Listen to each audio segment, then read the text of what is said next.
Está alegre? Se você não se alegrou com tanta coisa que foi exposta para a sua igreja aqui, eu não sei o que vai te alegrar. Porque muito está sendo feito nesse lugar. Muito está saindo daqui, tocando vidas e mudando histórias, restaurando famílias, fazendo a obra de Deus acontecer. E você é parte disso. Você é parte disso. Você é parte disso.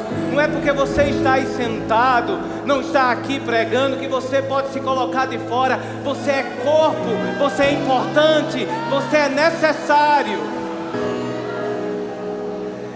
E se você está aqui nessa noite, eu queria te convidar para uma oração. Eu quero começar com uma oração inusitada. Essa música inspirou a você fazer uma oração de consagração a Deus. Você pode fazer mais, você pode andar uma milha extra, tem algo mais que você pode fazer. E o Espírito Santo está aqui para selar o desejo desse seu coração com a linha que Deus tem para a sua vida. Levanta a sua mão. Senhor Deus e Pai, nós te agradecemos por tudo aquilo que Tu tens feito nessa igreja e nesse lugar.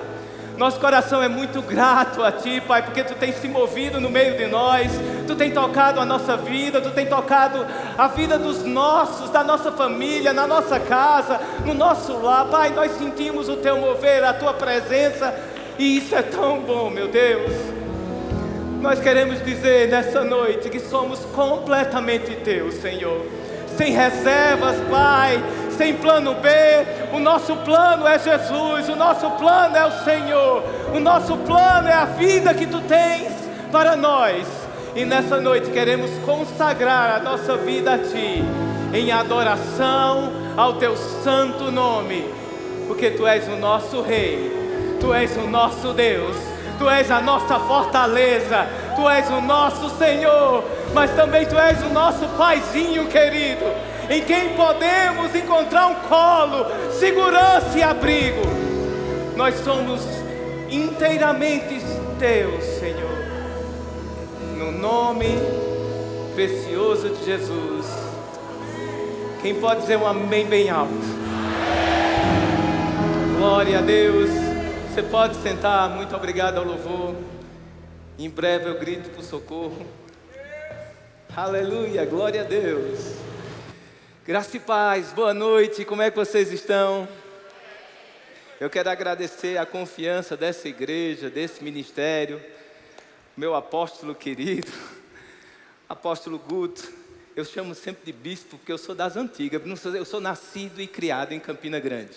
Eu conheci esse ministério aqui, graças à minha mãe e à minha irmã. Minha mãe foi aluna do Rema, não 2 anos, vários anos. Mas apesar dela não ser a melhor aluna que já passou pelo Rema, nós somos frutos do que ela se expôs no Rema. Engraçado, eu peguei algumas fitas, no tempo de fitas antigas, de Mama Jane dando aula no Rema. E ela fazia, acorda, acorda. Eu tinha certeza que era mamãe. Porque ela trabalhava, ela dava plantão e mesmo assim obedeceu a Deus e estava se submetendo à direção, fazendo Rema. E nós passamos a conhecer esse ministério, essa palavra pela vida dela. Mãe, sou grato pela sua vida. Eu sou grato, bispo, por tudo aquilo que vocês têm construído nesse lugar.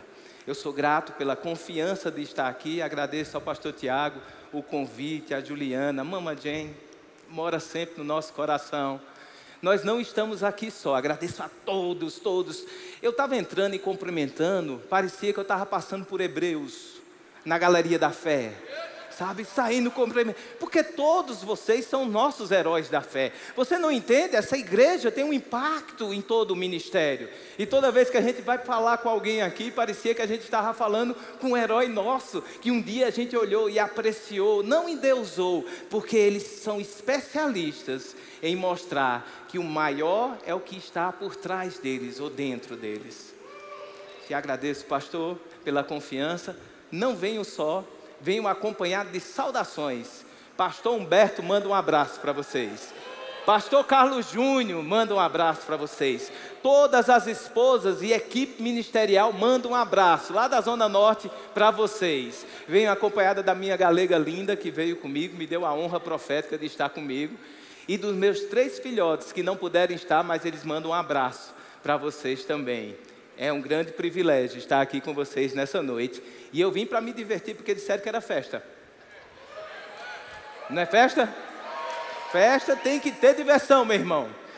Mas para chegar na diversão, eu quero citar alguém que talvez seja muito importante para esse ministério também. Kenneth Hagin. Você já ouviu falar dele? Pois bem, Kenneth Hagin fala numa das ministrações clássicas, virou até um livro e também uma pregação que dizia exatamente isso. E isso veio em palavra profética para ele. Ele diz assim: existem 2 mundos, o natural e o sobrenatural.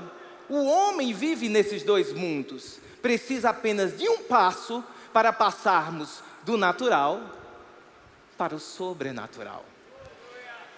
E isso, de alguma forma, é algo que tem marcado o nosso ministério, porque nós somos da palavra da fé, mas a palavra da fé nos condiciona a um passo natural, abrindo portas sobrenaturais. Quando nós obedecemos a palavra de Deus, nós pisamos no sobrenatural. Aparentemente, parece que a gente está fazendo uma coisa natural. O que é uma oferta? É você pegar algo seu e entregar. É algo que aparentemente é natural, mas porque em obediência de fé, esse ato natural destrava o sobrenatural sobre a sua vida.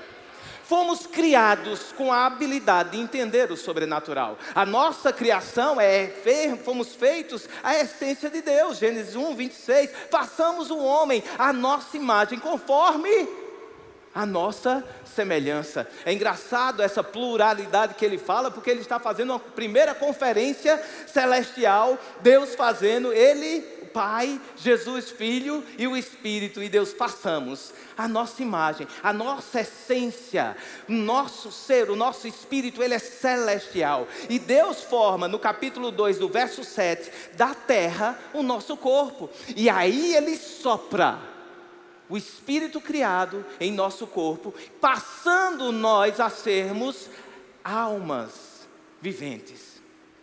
É interessante esse alma, porque nós entendemos e estudamos várias vezes que nós somos 3, na realidade 1, mas somos 3, porque somos um espírito, habitamos em um corpo e possuímos alma, emoções. Dessa junção celestial do nosso espírito com o corpo, foi criado por Deus a nossa habilidade de interagir, tanto aqui na terra, quanto nos céus. A nossa alma e as nossas emoções, elas nasceram da união do celestial com o terreno. E agora eu posso passear, tanto no celestial como no terreno. Muitos são os exemplos que eu posso dar, mas quantos aqui, homens e mulheres, porque lavar prato hoje em dia é uma obra em conjunto. Porque, meu irmão, numa casa que tem 5, prato não se acaba. E se uma pessoa só for responsável por resolver, não vai resolver nunca. Então sempre a gente faz isso em conjunto, lavando os pratos. Mas assim, às vezes alguém acaba um pouco mais cedo, sempre fica o retardatário solitário, né? E o retardatário solitário não tem o que fazer, vai orar em línguas, né? Vai orar em línguas. É um bom momento de você orar em línguas. Porque se não for orar em línguas, qual é a outra opção? Lavando o prato. Só sobra murmuração, então ore em línguas, porque você está lá, meu Deus do céu, não sai. Então ore em línguas, porque você não vai ter a outra opção para você. Então orando em línguas, lavando os pratos, de repente passa um dos meninos com a faca perseguindo o outro. Você está num momento tão celestial, tão divino, parece que o céu desceu no meio daquela pia, e de repente você, menino, não mata a tua irmã. Eu não estou muito preocupado com os ferimentos, eu estou mais preocupado do que a mãe vai pensar se ela descobrir que eu deixei, não é verdade? Então dentro desse contexto, você está nos céus e de repente você está no terreno. Por quê? Porque você foi criado com a habilidade de estar se movendo nesses 2 reinos. Deus te criou como representante para liberar céus na terra. E você precisa saber se mover nesses dois reinos. Agora, Adão foi criado assim. E a perspectiva de Adão, nesse tempo que ele estava no jardim, era partindo do ponto celestial para o terreno. Adão começou a liberar os céus na terra. E ele começa a liberar os céus na terra, dando função para os animais. Ele chama cada bicho daquele e começa a botar um nome. Não sei se você sabe, em hebraico o nome é função. Nuvem não chama nuvem, diz aquilo que cobre. Então quando ele começa a dar nome de animal, ele está dando função. Então ele é um coparticipante da criação divina. Adão se torna, Deus convida ele a se tornar um coparticipante. Eu criei, tu dá a função. Dá nome de bicho aí. E ele começa a liberar, pela inspiração divina, você vai fazer isso, você vai fazer isso, você vai fazer isso. Adão tem a capacidade de moldar a criação pelas suas palavras. E ele faz isso sendo inspirado pelos céus. Até o momento que ele escolhe, porque ali foi uma escolha. Deus disse que ele poderia escolher. Ele escolhe se afastar de Deus e peca. No momento que ele peca, morte espiritual começa a atuar e ele perde a perspectiva celestial e passa a andar numa perspectiva apenas terrena. As suas emoções, a sua capacidade de entender, agora não entende mais os céus e só entende a terra. E ele passa de geração em geração essa capacidade de viver o natural como se fosse tudo. Você já pensou que tinha certas coisas que Adão achou estranho quando estava vivendo o natural? Imagina Adão gripado pela primeira vez. Como aquilo ali deve ter sido estranho, porque nos céus, meu irmão, não tem gripe. O anjo não chega para Daniel dizendo: assim que tu começasse a orar, Daniel, saiu a ordem para eu te trazer a resposta. Porém, eu fiquei gripado, botei um atestado de 14 dias lá no céu, e agora eu estou voltando, estou bem, estou melhorzinho, mas estou voltando. Não tem isso, a gente não vai ver relatos celestiais de doença. Então, do ponto de vista de Adão anterior, aquilo ali era estranho, mas com geração em geração a estranheza acaba. E o que era tão estranho se torna natural.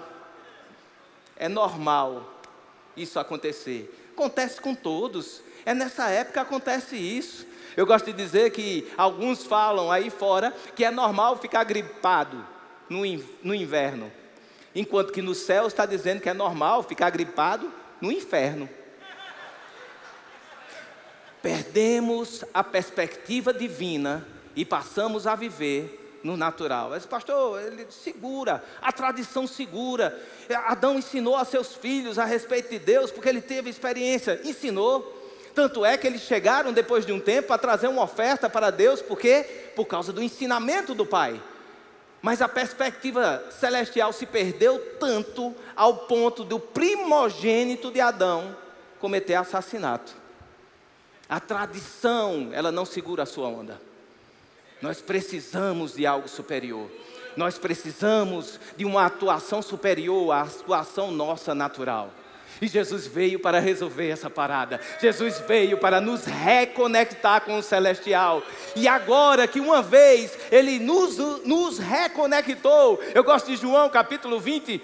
Quando Jesus aparece, Ele está aqui, olha. Eu morri por vocês. Shalom, paz seja convosco. E sopra, da mesma maneira que Deus soprou o Espírito dele criado no homem e ele passou a ser alma vivente. Jesus agora repete o ato e sopra o Espírito vivificante em nós, ao ponto de agora somos nova criatura em Deus, e agora somos feitos novos, e o nosso espírito agora renasceu, e a capacidade de entender os céus está dentro de você. Você é cheio da capacidade de entender os céus, como ele funciona, meu irmão. Mas você viveu uma vida dentro do contexto natural. E você precisa desaprender algumas coisas para começar a aprender o certo. Eu amo tênis. Tênis, tá. Não consigo jogar. Por quê? Porque fui aprender sozinho. E eu jogava aquele frescopol de praia e fui fazer o mesmo princípio. E eu cheguei para um professor uma vez e fui mostrar como eu batia a bola. Ele disse: não tem jeito. Aí você precisa de pelo menos 5 anos para desconstruir o que você aprendeu de errado, para ter mais uns 5 anos para você aprender o certo. Eu digo, não tenho tanto tempo não, meu filho, para aprender tênis, vou jogar beach tênis, que é mais fácil. Dentro do contexto, a gente precisa desconstruir muitas coisas dentro de nós, que aprendemos no natural, mas não partimos mais agora do ponto de vista natural, partimos do ponto de vista celestial. E agora, liberamos céus na terra. O natural não molda mais você. O natural não pode dizer mais quem você é. Mas pastor, você não sabe da minha vida, não sabe dos meus erros, não interessa o que você fez no natural. Deus não mudou a opinião que Ele tem ao seu respeito. A despeito de todos os seus erros, Ele continua te vendo da mesma maneira. E para Ele, os planos que Ele tem para você, Ele não se arrepende. E Ele não consegue ver alguém melhor do que você para liberar o que só você pode fazer. 1 Coríntios no 15, o capítulo da ressurreição. Eu gosto de ressurreição, meu irmão, porque muitas pessoas pensam na ressurreição, no evento ressurreição, mas nós vivemos o espírito da ressurreição. A nossa ressurreição não é um evento lá na frente, nós estamos agora convivendo com o Espírito que ressuscitou a Jesus Cristo, e esse mesmo Espírito que ressuscitou a Jesus Cristo vivificará o nosso corpo mortal. Estamos com intimidade com o Espírito da ressurreição. Não interessa o que você pensa que morreu na sua vida. Não interessa o que o mundo já comprovou e mostrou A mais B para você, que está morto, não vai para frente. Você tem o Espírito da ressurreição dentro de você. 1 Coríntios capítulo 15, o capítulo da ressurreição, fala para a gente muito mais do que a gente pensa. Mas eu queria ver o verso 48 e o 49, que diz assim: como foi o primeiro homem, o terreno, tais são também os demais homens terrenos. E como é o homem celestial, tais também os celestiais. E assim como trouxemos a imagem do que é terreno, devemos trazer também a imagem do que é celestial. Uma vez andamos no terreno, uma vez reagimos ao terreno como aprendemos que deveria ser reagido. Não somente as nossas experiências, mas as experiências dos nossos pais, daqueles que a gente confia. Existia um padrão de atitudes que nós fazíamos que era daqui da terra. Mas agora Deus está dizendo, não usa mais esses padrões. Esses padrões não são mais agora para você. Você agora anda num padrão superior, um padrão celestial. E quando você enfrenta uma dificuldade, quando você olha a dificuldade, você corre para saber qual é o padrão que você deve aplicar àquela dificuldade. Você não reage mais de acordo com as suas experiências, mas você reage agora aos céus, ao seu respeito. Para toda dificuldade que se levanta na sua vida, existe um padrão celestial para você aplicar. E quando você aplica o padrão celestial, você libera o sobrenatural. Uma vez que você se amolda ao padrão celestial, os céus te acompanham nessa jornada. Deixa eu dizer um negócio, você não está só. Miríades de anjos estão lá torcendo por você, fazendo festa por você. Por quê? Porque você resolveu seguir um padrão celestial e não mais terreno. 1 Coríntios capítulo 2, no verso 5, Paulo, quando chega para os coríntios, ele diz: olha, eu não vim para vocês com palavras de sabedoria humanas, para que a sua fé não se apoiasse na sabedoria humana, e sim, uau, que ano a gente vai viver o próximo ano no Rema? A busca do poder, meu irmão, poder. Agora é engraçado, porque a gente é remiano, a gente é verbo da vida, a gente é o ministério da palavra, e numa visão muito rápida, você pode pensar, mas aí existe uma certa contradição, porque a minha fé se apoia na palavra. Como Paulo está fazendo algo, dizendo que vai se apoiar no poder? Isso é uma visão muito rápida, meu irmão. Se você olhar um pouco melhor, você vai entender que não existe palavra e poder separado. palavra e poder separado, não é assim que funciona. Eles estão juntos, unidos. Eu fiquei pensando, o que é que eu poderia ilustrar isso aí? E me veio uma imagem de uma banana de dinamite. Você mostra uma banana de dinamite, quem conhece faz assim. Ei, calma aí, cuidado. Talvez se você não conheça, você pode ficar manuseando ela de qualquer jeito, mas aquele que conhece vai dizer, cuidado, porque você está mexendo com algo que pode explodir.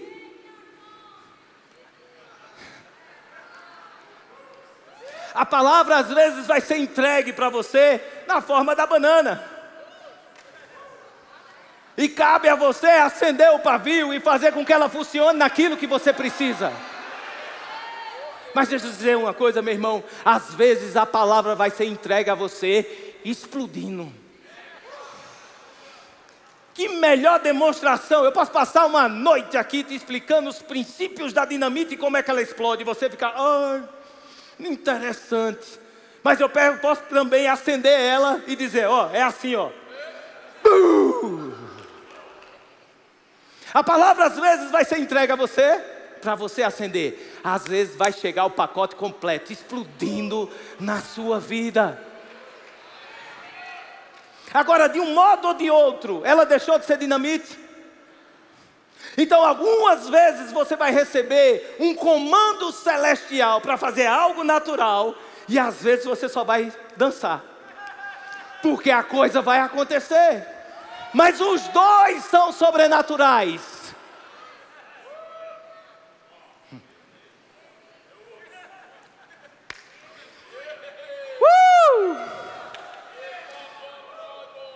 Lá na frente ele diz, olha, no verso 9, no capítulo 2 de 1 Coríntios, ele diz, olha, como está escrito, nem olhos viram, nem ouvidos ouviram, nem jamais penetrou no coração humano o que Deus tem preparado, diga preparado, para mim. Você dá uma glória a Deus, mas ele está dizendo que a gente está no mistério. O texto está dizendo que a gente está no mistério, que Deus é misterioso. Como é que Deus tem uma coisa preparada para mim? Eu não sei. É porque não está na arena dos sentidos. Ele não te afeta inicialmente na arena dos sentidos. Mas o texto acaba aqui, se acabasse aqui, a gente estava numa, vamos ver o que Deus vai fazer. Mas no verso 10 ele tem um mais, diga mais. O mais na Bíblia sempre nos ajuda.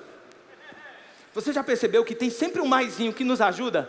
Ele diz, olha, vocês nos seus sentidos naturais, vocês não podem alcançar o que Deus tem preparado para vocês. Mas,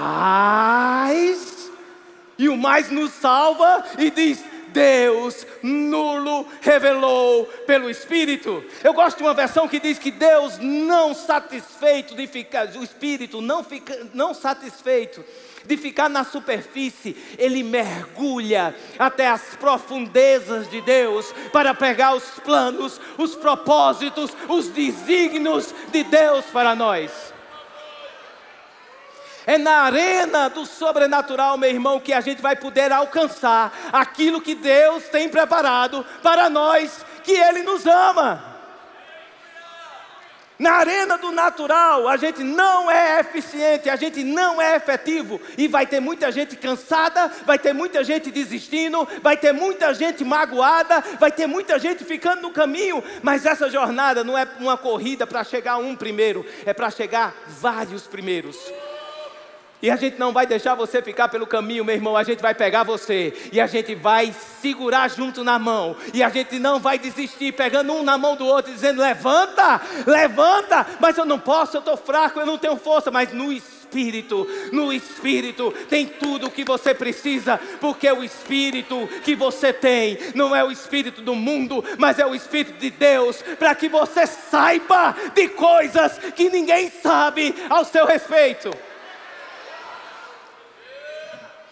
Você não recebeu o espírito do mundo, que te bota para baixo, que quer que você freie. O mundo quer que você pare do jeito que você está. Pode continuar vindo para a igreja, uma vez por semana tá bom, e quando não der, o pastor Tiago entende. Assim tá bom, continue indo para aquela igreja, continue fazendo isso. Olhe, eu acho que o pastor Tiago não te cumprimentou da maneira correta. Ele até te cumprimentou, mas não cumprimentou, e você fica chateado, 2 semanas, não vem. Aí recebe uma ligação, aí vem mais uma vez. O mundo quer que você fique dessa maneira, um frequentador de um clube social. Mas isso não é um clube social. Você não está no lugar onde o mundo quer que você está no lugar onde o Espírito Santo de Deus quer que você esteja, para que você seja uma bênção, para que você possa liberar do sobrenatural, não somente na sua vida, mas na vida dos seus. Continuemos. Citando o pastor Kenneth Hagin, ele numa live com o apóstolo Guto, acho que foi em 2020, ou foi na pandemia, ele diz algo muito interessante, ele diz, olha, a maioria das pessoas que estão acostumadas comigo no Rema, sabem que quando o natural e o sobrenatural trabalham juntos, produzem uma força explosiva. O próprio irmão Hagin, voltando àquela ministração, ele diz assim, então ande na luz da palavra e habite na luz do sobrenatural. Meu irmão, fé não é para nós uma ferramenta celestial para resolver nossas broncas. Não deu certo nada, eu tentei, eu fiz de tudo. E agora, o que é que tu vai fazer? Agora tem que crer, né? Como assim, meu irmão? Existe um pouco de diferença, talvez você não entenda. O poder que existe na graça é justamente quando a gente chegou no nosso limite, e a graça está disponível para a gente chegar a lugares que a gente não podia. Mas fé é um estilo de vida. Fé não é uma ferramenta para usar quando não deu certo. Fé é um estilo de vida. Você sabe que na Bíblia fala 4 vezes uma certa frase. Você sabe qual é? O justo viverá pela... Ela foi profetizada em Abacuque capítulo 2, no verso 4. E ela foi repetida por Paulo, tanto em Romanos, no capítulo 1 e 17, quanto em Gálatas, capítulo 3 e 11. E também no escritor de Hebreus, ele também repete em 38 e 39. Olha só que interessante, e é por isso que alguns pensam e reforçam a ideia que Paulo é escritor de Hebreus, porque ele usa essa citação de Paulo, já repetida em outras cartas. É um dos critérios que a gente usa para pensar que Hebreus foi escrita por Paulo. Mas enfim, dentro do contexto, ela é repetida. Quando uma passagem é repetida na Bíblia, ela é para reforçar uma ideia e trazer a importância que aquela ideia tem. Em cada passagem dessa existe um contexto. E se você for ver em Hebreus, ele fala de perseverança. O justo viverá pela fé. Então fica firme, não esmurece, continua, avança. Em Gálatas, no capítulo 3 e 11, fala de uma bênção proveniente da graça. O justo vai viver pela fé. Então maldição não tem lugar mais em você. A graça, ela manifesta a bênção de Abraão sobre a sua vida e a habitação do Espírito Santo dentro de você. Mas eu estacionei em Romanos, gente. E eu queria convidar vocês para ir lá comigo. Romanos no capítulo 1, no verso 16. Romanos 1, 16. Faz um tempinho que eu estou estacionado aqui, e eu creio que Deus ainda tem muita coisa ainda para nos ensinar disso daí. Vou ficar até Ele dizer que avance. Romanos, no capítulo 1, no verso 16, começa com uma declaração que eu acho estonteante. Pois não me envergonho do Evangelho. Sabe aqueles versículos que diz muito para a gente em cada fase da nossa vida? Se você é iniciante na fé, esse versículo pode falar ao seu coração a respeito de você proferir a sua fé. Você nasceu de novo essa semana e você está todo envergonhado de dizer aos seus amigos que você agora é crente, né? Você fica todo cheio de pernas, cheio de dentes. Talvez nem tanto hoje, porque hoje tem uma moda que ser crente não era problema como a gente tinha nos anos 90. Quando eu nasci de novo, nos anos 90, 92, para dizer em casa que eu virei crente, foi um processo. Então, dentro desse contexto, talvez você, no começo da sua jornada da fé, isso queira dizer isso. Mas quem está falando isso é Paulo.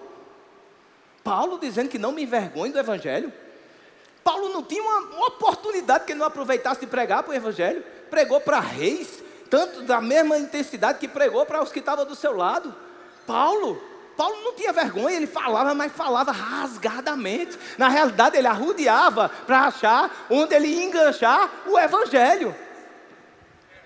E eu fiquei pensando, então, como é que isso pode para nós que temos uma jornada e não nos envergonhamos, não temos mais vergonha de falar de Jesus nos cantos, a gente já chega dando graça e paz. Eu saúdo as pessoas no hospital, paz.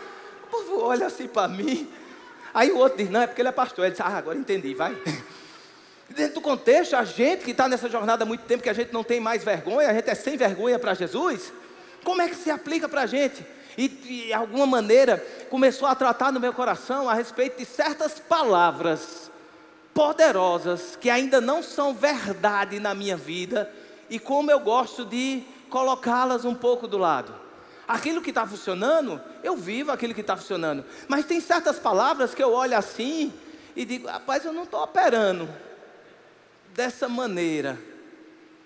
E essa palavra vem para confrontar a nossa realidade e talvez nos causar um pouco de vergonha, e a gente colocar ela um pouco do lado. É a palavra de cura que chega para você no meio de uma enfermidade. Você diz, rapaz, eu não estou vivendo essa realidade. É a palavra de prosperidade que chega para você em meio a uma dificuldade financeira. E você olha para aquilo e fica meio estranho, e diz, será que Deus está me vendo mesmo? Será que foi para mim essa palavra? Será que é minha? E você pode criar uma certa rejeição daquela palavra em face àquilo que você está experimentando. Mas ela continua dizendo assim, porque é poder de Deus para a salvação de todo aquele que crê, primeiro o judeu, depois o grego. Então Deus está dizendo, essa mesma palavra que te desafia, é nela que está a solução para o seu problema.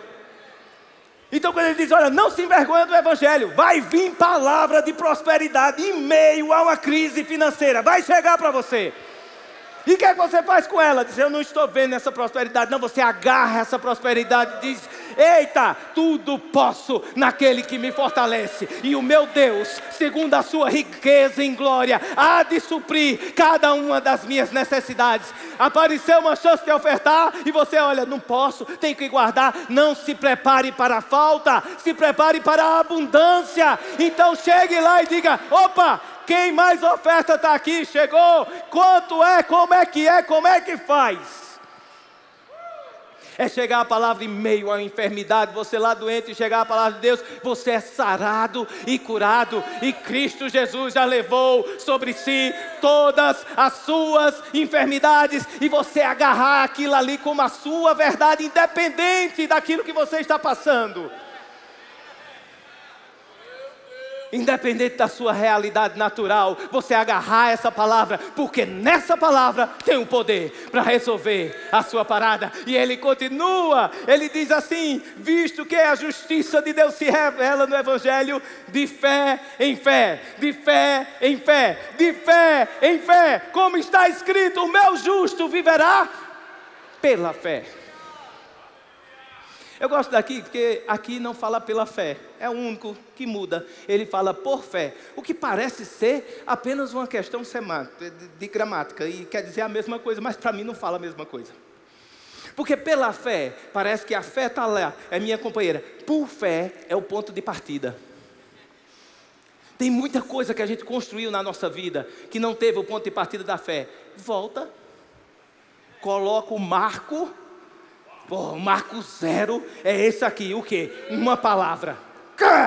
Firmou seu marco zero e agora sai desse marco zero e começa a jornada. Porque se não foi por fé, a sua jornada ainda não começou. A sua jornada, ela só começa quando o marco foi estabelecido. quando eu era criança pequena, lá em Campina Grande. Essa história de viver pela fé era um desafio para mim. Porque você vê que você crê, aí a coisa se manifesta. Aí qual é a próxima proposta? Crer de novo. Não é verdade? Você crê. Manifestou. Aleluia. Eita, glória. Menino. Se manifestando com as coisas realizadas. Mas Deus está tranquilo com isso. Se preocupa não, Deus está tranquilo. Ele entende as nossas fases. Aí qual é a próxima proposta agora, Deus? Crê de novo. Tem outro desafio. E teve um dia que eu fiquei abusado. Abusei. Por quê? Abusei. Por quê? Porque esse negócio tem que ficar crendo, não acaba. É um ciclo infinito de crença. Mas nesse texto diz que algo é revelado de fé em fé.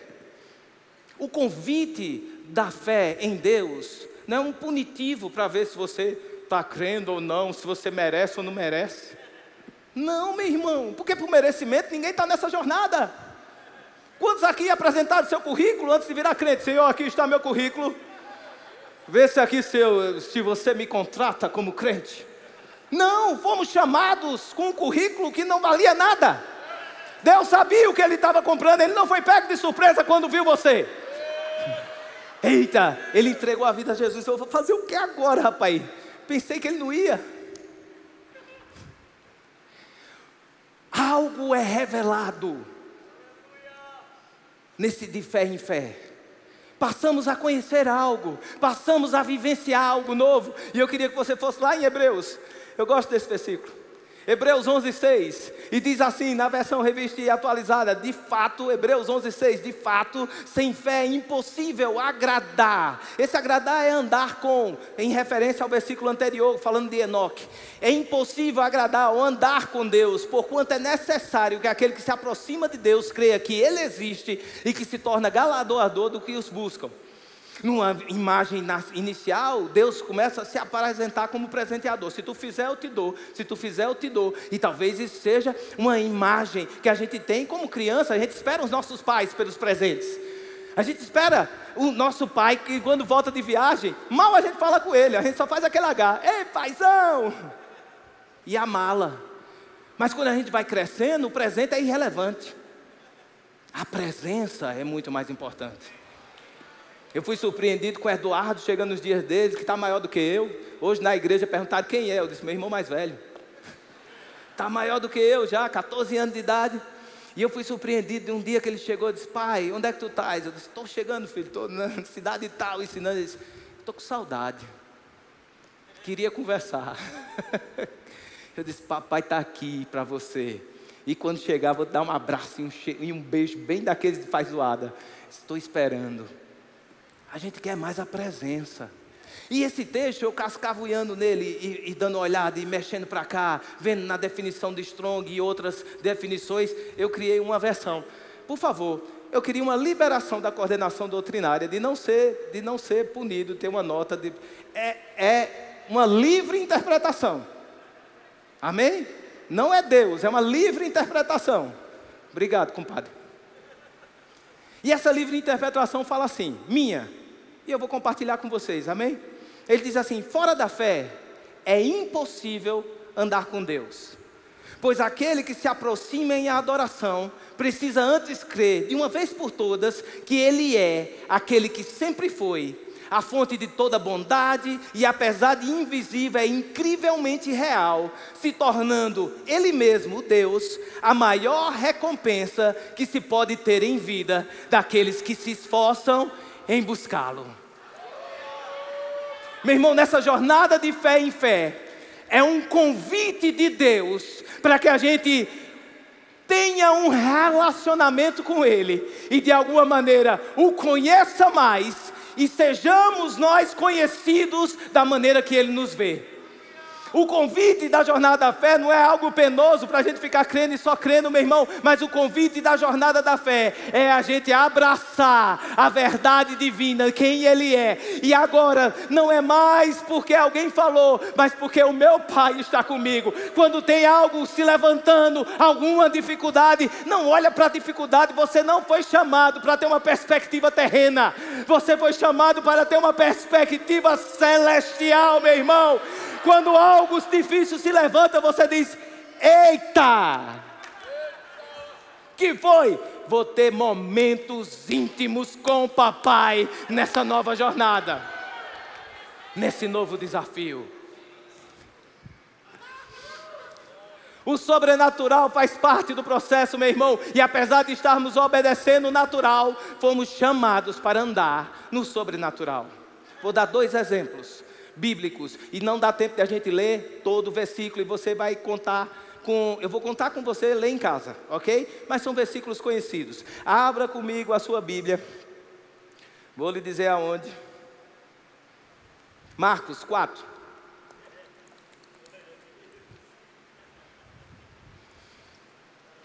Perdão, tem um copo bonito aqui para beber, e eu estou bebendo acanalhadamente na garrafa. Minha esposa vai devidamente me corrigir. Fico feliz com isso, ok? Você está lá em Marcos 4, verso 35. Diz assim, no verso 35. Naquele dia, já tarde, disse-lhe Jesus. Diga comigo o que Jesus falou. Eu preciso que você diga alto. Vamos lá, 1, 2, 3. Quais são as palavras de Jesus? O que foi que ele já liberou? Tem palavra? Tem. O que é que os meninos tinham que fazer? Passar. Está lá eles navegando, se levanta um tufão, se levanta vento, as ondas são fortes, a água começa a andar, todos, pelo menos 2 ali, era versado em mar, pelo menos 2, sabia que naturalmente não tinha como escapar aquilo ali, e eles foram vencidos pelo natural. E ele diz assim: cadê Jesus nesse momento? E Jesus estava fazendo o quê? Dormindo no porão. A Bíblia nessa passagem diz que estava com um travesseiro. Um travesseiro, ele diz: o travesseiro, está lá, Jesus dormindo. E eles acordam Jesus e dizem: olha, mestre, não te importa que nós pereçamos? Não te importa que nós pereçamos? E Jesus se levanta, acalma o vento, acalma a tempestade e diz: onde está a fé de vocês? Qual é a história disso aqui? Era para eles terem acalmado o vento? Não. Eles não tinham palavra para acalmar o vento. Não tinha. Eles tinham palavra de passemos para o outro lado. Não é verdade? Era para que tal o quê? Todo mundo na sua posição, num posicionamento natural, dizendo: e aí, alguém vai dizer assim para Pedro, porque Pedro está ali no negócio, é o pescador, o cara que mais fala: Pedro, o que é que tu acha? Ele diz: o homem disse que a gente ia passar.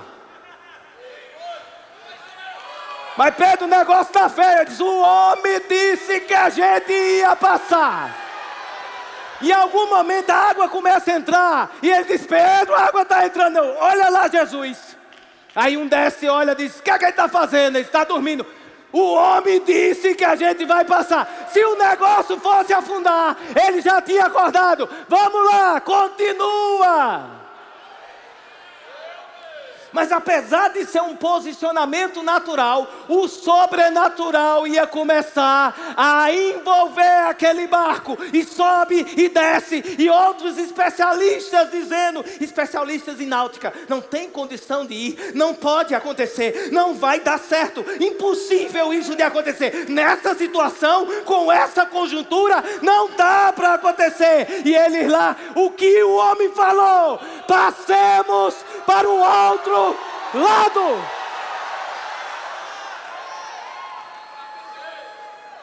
Eu não largo o que o homem falou. Mas em algum momento algo deu errado. Em algum momento eles se desligaram daquela palavra e eles apelaram. Não tem problema de apelar, meu irmão. Você serve um Deus compassivo. Ele vai lá e te ajuda no momento da apelação. Mas o que Ele deseja é que você seja firme e forte na palavra. Ele deseja que você cresça com as experiências sobrenaturais. E Ele segura tudo. Para quê? A Bíblia se explica. Vamos lá. Ele diz assim: e ele, despertando, repreendeu o vento e disse ao mar: acalma-te e emudece. E o vento se aquietou e fez-se grande bonança. Verso 40. Então lhes disse: por que sois assim tímidos? Esse tímidos me pegava. Eu disse: tímidos? A gente vai morrer. E o homem está dizendo que a gente é tímido. Até que o Strong me salvou. E ele disse que esse tímido aqui é medroso. Em algum momento que você perder a palavra de Deus dentro de você, medo vai entrar, meu irmão. O medo, ele está procurando só uma brecha para entrar. Mas não se preocupa, se medo entrar, apela: Jesus, me salva porque eu estou com medo. E algo sobrenatural vai chamar a sua atenção. Porque se você ver direitinho, no finalzinho do versículo aqui, no final do versículo ele diz assim, no verso 41 diz: e eles, possuídos de grande temor, diziam uns aos outros: quem é este que até o vento e o mar lhe obedecem? Por que Jesus parou tudo? É porque antes eles estavam com medo do mar e do vento, e agora eles estão com medo ou temor de Jesus. Os olhos deles voltaram para onde importava. Se você em algum momento teve medo, não te preocupa, meu irmão. O sobrenatural vai se manifestar no momento que você falar. E o teu temor volta para o lugar certo. A quem eu temerei nessa terra? Se eu temo ao Senhor dos exércitos, ao Deus dos deuses. Meu irmão, a quem você pode temer?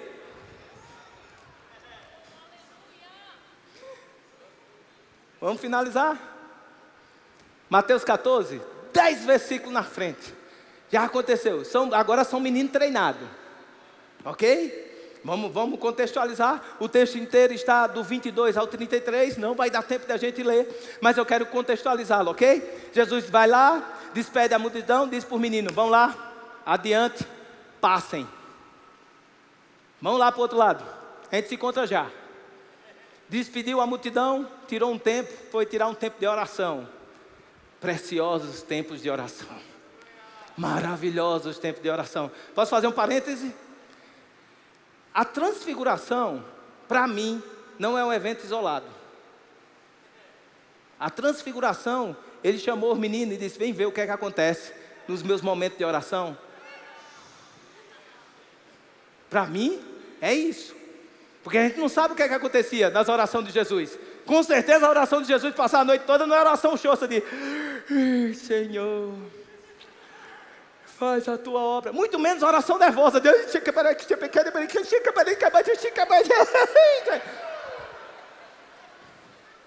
oração de noite toda tem que ter sobrenatural se manifestando.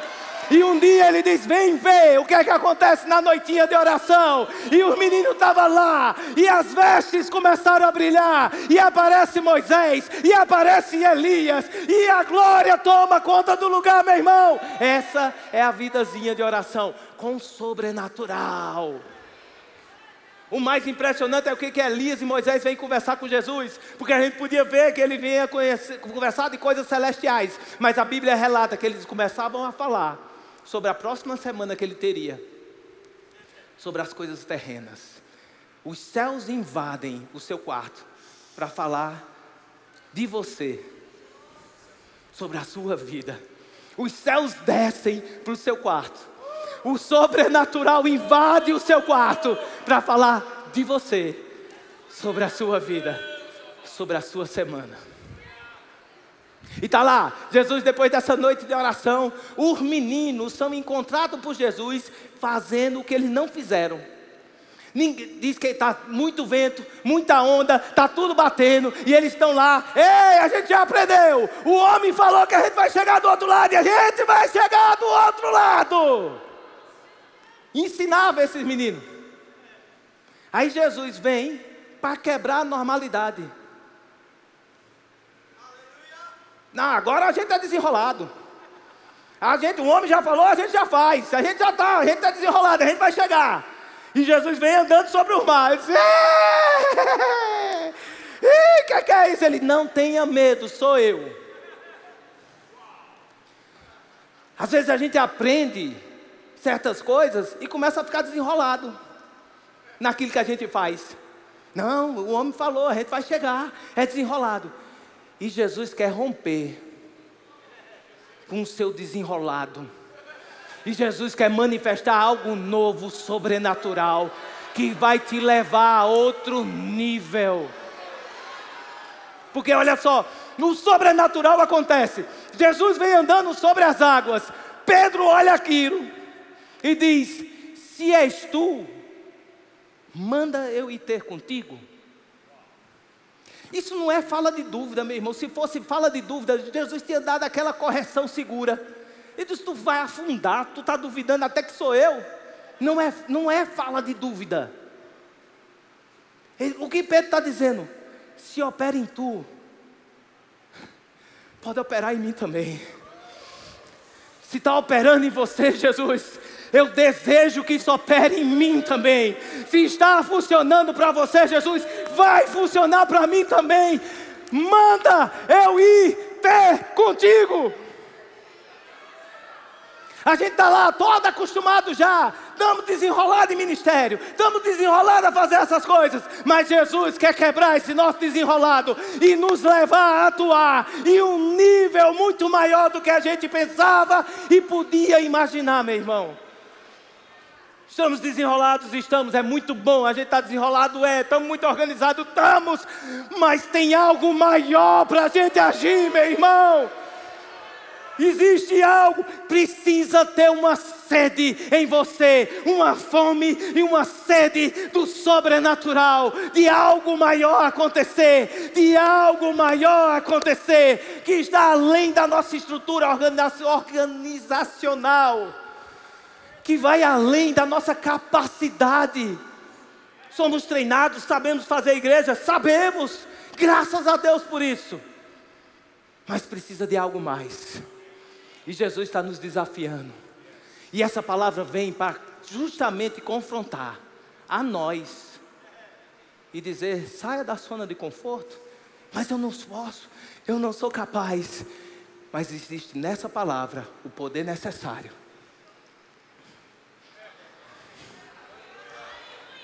Se és tu, Senhor, faz com que eu vá ter contigo. E Pedro andou sobre as águas? Não, Pedro andou sobre uma palavra. Pedro pisou em cada vém daquele, e cada vém deu a sustentação que ele precisava para fazer o sobrenatural ser verdade na sua vida. Não era Pedro, era Jesus, era o que ele tinha falado, eram suas palavras. Em determinado momento ele olha para a situação e se vê exatamente naquilo que o pai e o avô dele ensinaram: se tiver aí, vai morrer, menino. Se cair do barco, vai morrer. E aqueles ensinamentos naturais voltaram para a sua cabeça. E ele começou a afundar. E ele disse: Jesus. Jesus corre, levanta ele e diz: por que você se deixou ser dominado pelo medo? Por que você cedeu para o natural? Do ponto de vista do barco, os apóstolos estão: uau, Pedro é um sucesso. Do ponto de vista dos céus, tu tem que melhorar, menino. Tu pode fazer mais. Eu confio em você para fazer mais. Não é uma afundada que vai acabar com sua história. Você vai levantar e outras oportunidades você vai ter para manifestar o sobrenatural na vida de pessoas e você impactar outros, assim como eu te impactei. Eu queria chamar o grupo de louvor. E eu queria que você curvasse a sua cabeça em oração nesse momento. Eu sei porque sei que existem algumas pessoas aqui nesse lugar que em algum momento da sua jornada e caminhada da fé, você desviou o seu olhar para a palavra que Deus tinha colocado no seu coração. E nesse desviar, pode ter sido que medo tenha chegado até você. E agora aquela palavra que antes ardia dentro de você como um fogo, de você fazer aquilo que Deus tinha falado, agora ela é um motivo de você temer pelas coisas que podem acontecer. Você tinha uma palavra de Deus que antes ela ardia dentro de você e você fazia coisas destemidamente. Agora essa mesma palavra vem para você para afrontar. Eu sou pequeno demais, eu não posso, eu não tenho a condição para isso. Algumas experiências que você pode ter tido, frustrantes, que você não conseguiu, não avançou, não deu certo. E essas experiências agora falam mais para você do que a própria voz da Bíblia. Se você está aqui nessa condição, eu quero te ajudar. A gente quer liberar o sobrenatural sobre a sua vida, para que você volte a pisar sobre as águas, a andar na palavra, a agir da maneira que Deus vê e nunca deixou de ver você ser. Se você está aqui e em algum momento da sua vida você perdeu de vista a palavra que Deus tinha ao seu coração e medo ocupou esse lugar, eu queria te chamar aqui na frente, eu queria orar pela sua vida. Você tem coragem de sair do seu lugar e vir aqui na frente? Venha, saia do seu lugar e venha para cá. Queremos liberar o sobrenatural sobre a sua vida, meu irmão. Queremos liberar o sobrenatural sobre a sua vida. Você vai sair daqui voando. Você chegou aqui andando, mas você vai sair daqui voando. Deus não desistiu daquilo que falou para você. Deus não desistiu de você. Deus continua te vendo exatamente como Ele te falou naquele dia.